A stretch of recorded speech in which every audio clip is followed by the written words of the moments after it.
مساكم واهلا ومرحبا بكم ببرنامج المسامح كريم. ما تتصوروا مقدار سعادتي لما بكون بهالاستوديو وبهالبرنامج بشكل خاص. هي سعادة الانسان اللي بيشعر انه عم بيقدم عمل خير لمجتمعه، عمل جيد، خاصة اذا هذا العمل يتعلق بالاصلاح بين الناس.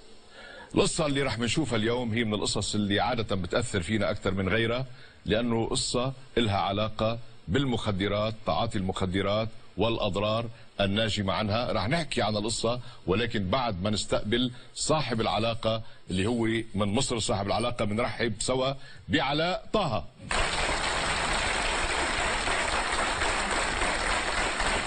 أهلا بعلاء. ازيك يا علاء؟ أخبارك؟ تفضل تفضل حبيبي. ايه اخبارك علاء؟ تمام الحمد لله. انت من وين من مصر؟ من بورسعيد. من بورسعيد. بورسعيد وجاي من بورسعيد. اهلا وسهلا فيك. بحضرتك. اخبارك ايه؟ تمام الحمد لله. الشغل، اخبار الشغل؟ تمام ماشي الحال؟ الحمد لله. وشو بتشتغل حضرتك؟ انا شغال معالج ادمان. معالج ادمان. راح اخبركم كيف اصبح علاء معالج ادمان. علاء شاب في عز شبابه مثل ما شفتوا، بيحب كرة القدم مثل كل الشباب، بيحلم انه يكون مثل كل لاعبي القدم الكبار في مصر وبغيره. كان عايش مع والدته الله يرحمها. والدته اللي انفصلت عن ابوه كانت ترعاه دائما وتخاف عليه زي كل ام. انما علاء مثل كل الشباب بيحب يجرب. راح يجرب الحشيش.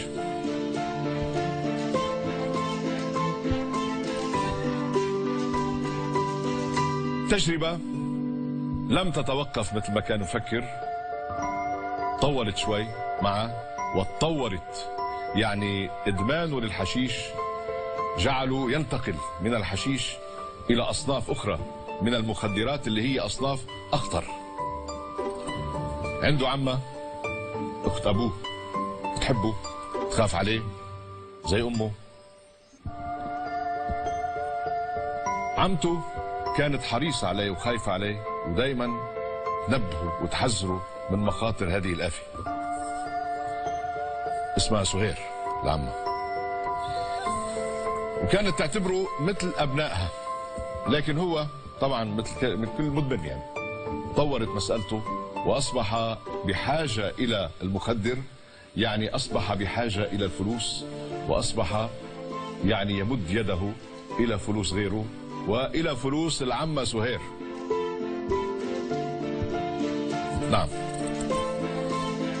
يعني زعلت منه عمته، قطعت العلاقه معه،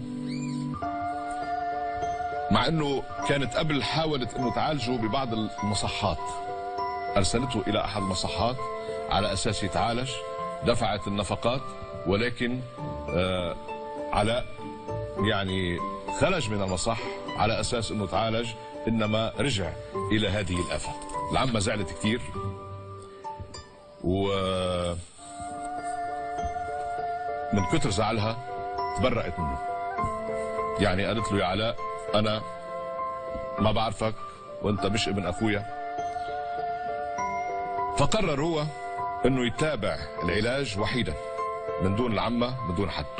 رجع دخل الى المصح وعالج نفسه وخرج من المصح وخرج معالج للمدمنين. انا بهنيك، انا بهنيك وانا فخور فيك. وعن جد هلا بعتقد كل المشاهدين وكل الموجودين هنا في هالاستوديو هالشخصيات فخورين. أنا فخور فيك لسببين. أول سبب إنك انتصرت، يعني قدرت تقمع هذه الحاجة اللي عندك. والسبب الآخر إنك أصبحت مفيدا في مجتمعك، عم بتساعد الناس اللي مش قادرين يتخلوا عن هذه الآفة. هل مزبوط الرواية اللي حكيتها؟ طيب شو سبب وجودك عندنا اليوم؟ سبب وجودي النهارده اللي انا الحد اللي انا مزعله كتير قوي، وانا ماليش غيره في الدنيا يعني. يمكن نفسي اقول لها سامحيني بس انا ما كنتش عارف بصراحه. بكذا طريقه اللي انا حاولت اوصل لها. بس برضو ما كانش جاي لي وما كانش عندي الاكشن اللي انا اروح اكلمها واقول لها سامحيني، لان جربت مني قبل كده، فخلاص انا بقيت حد فاشل بالنسبه لها. وصلت مرحله اليأس اللي ده مش هيرجع بني ادم تاني. هي عندها اولاد، كانت تعاملك زي اولادها. تمام، واكتر كمان. يمكن الخسائر اللي انا يعني خسرتها لها اكتر من المادي، الحته النفسيه بس. نعم. اللي هي خلاص بقت يأسا للبني ادم ده هيرجع بني ادم تاني يعني. من الدرجه اللي انا كنت واصل لها، وصلت لحته كده، سوري انا اسف، في الحته مش ادميه خالص يعني. بسبب المخدرات. بقالي سنتين ما اعرفش عنها حاجه ولا تعرف عني حاجه. اوف. سالت؟ ما تواصلتش مع اولادها؟ برضه مش قوي. مش قوي. موجوده هي في مكان مختلف ولا بنفس المكان؟ هي موجوده في الصعيد وانا شغلي هنا في القاهره. شغال انا هنا في مؤسسه لعلاج الادمان. طيب انت علاء طلبت منا، يعني لجأت الى هذا البرنامج بتامل ما نخيب املك، طلبت منا انه ان ندعو عمتك سهير الى هذا الاستوديو. بقى نحن بعثنا لها الدعوه باسمي انا، راحت لها الدعوه، خلينا نشوف ساعد بريد اذا سلمها الدعوه واذا قبلت انها تجي على الاستوديو. مشوارنا النهارده بعيد قوي يا جورج. مشوارنا بورسعيد.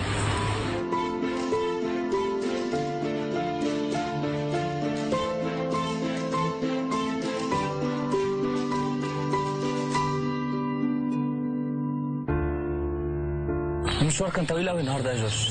اخيرا بورسعيد.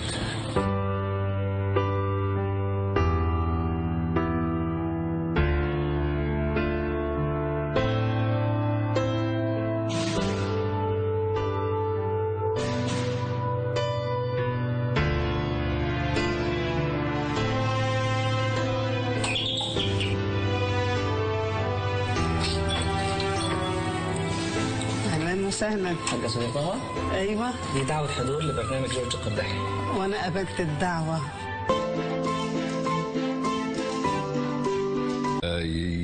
يعني نوعا ما يبرهن عن عرفانه للجميل اللي قدمت له اياه. اذا بدنا نرحب سوا بسهير.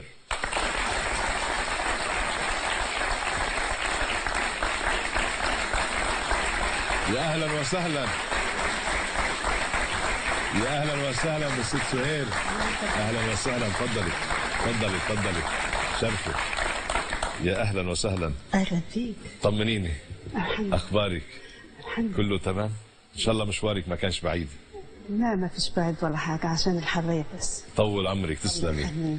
يعني انا اول شيء بدي اتشكرك انك قبلتي دعوتي. ربنا يخلي قبل دعوتك. وانت مش عارفه، بتمناها، وانت مش عارفه شو الموضوع. والله وقبلتي الدعوه. والله. والله. شو كنت مفكره مثلا ممكن ادعوكي ليه؟ والله يعني مش عارف، كنت اتمنى بس يعني اشوفك وبس. الله يخليكي، تسلمي تسلمي. وانا تباركت بشوفتك يا حجي. الله يطول عمرك. الله يخليك. الحقيقه مش انا اللي دعوتك، في شخص ايوه طلب مني انه ادعيكي، انا الوسيط، بس انا سعيد انه اشوفك كمان. طب ممكن يعني اعرف؟ طبعا لازم تعرفي. أيوة. اكيد. أيوة. بدي اياكي تطلعي بالشاشه وحتشوفيه، حيظهر قدامك.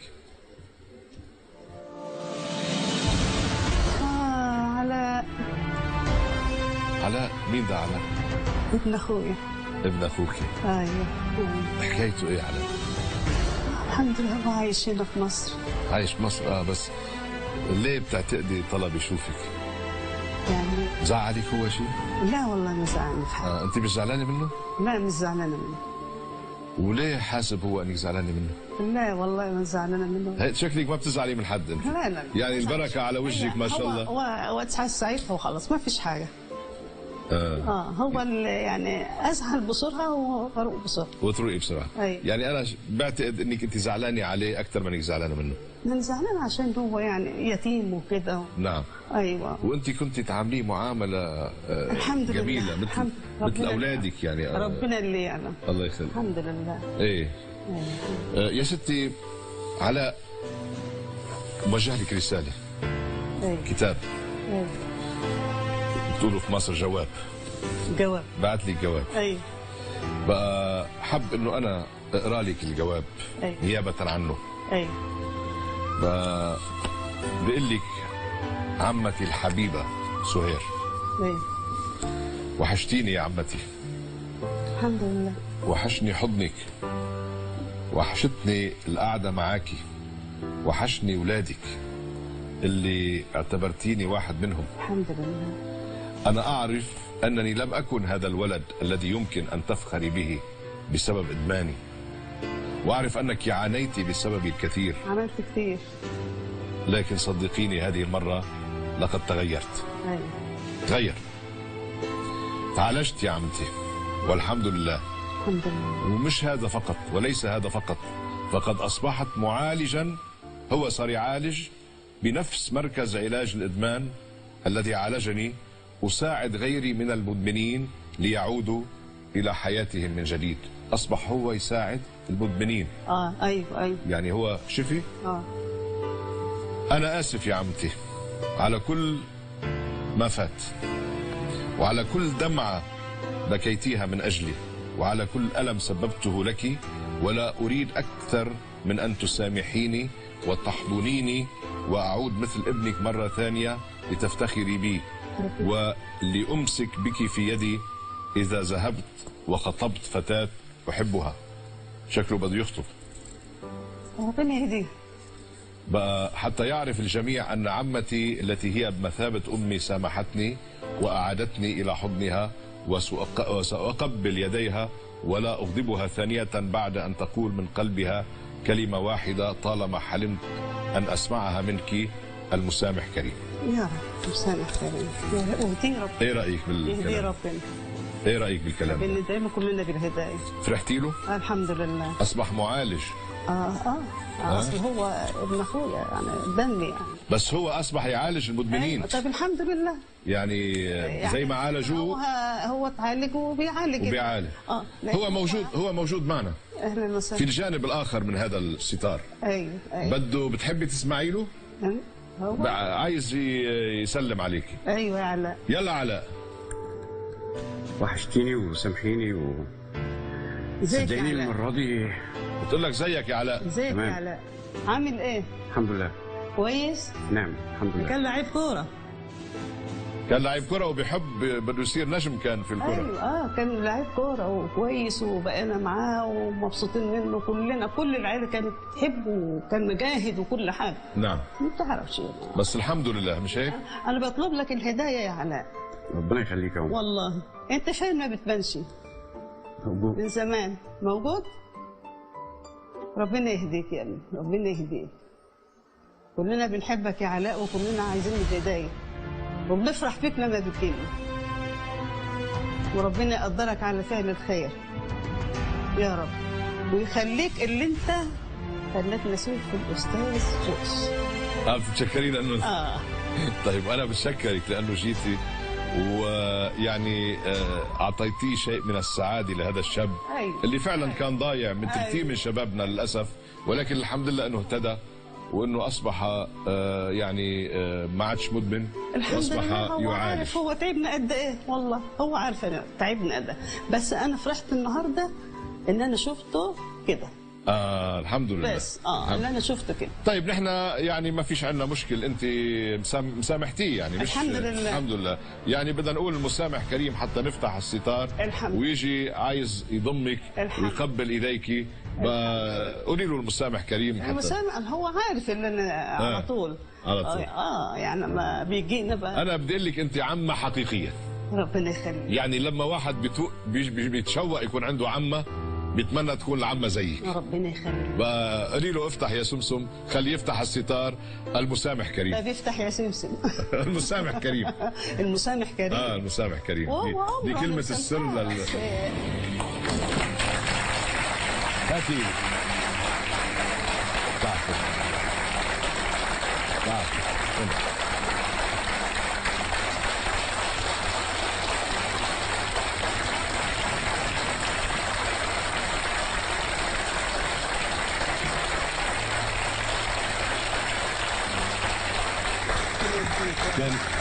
كان زعلان، بقول بقالي سنتين ما عنديش اخبار عن عمتي وعايز اعرف اخبارها ومش عارف هو ايه. شايف عمتي.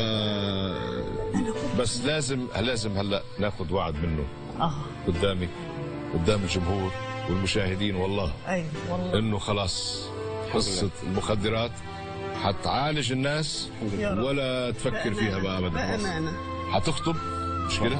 إن شاء الله. في بنت ان شاء الله بدك تاخذ عمتك تخطب لك اياها؟ ماليش غيرها طبعا. مالوش غيرها. ما يلا بنخطب له ان شاء الله. إن شاء الله. الله يوفقك. الشرف. هلا فيكم تطلعوا سوا. تفضلوا. انا بشكرك. اشكرك. تفضل.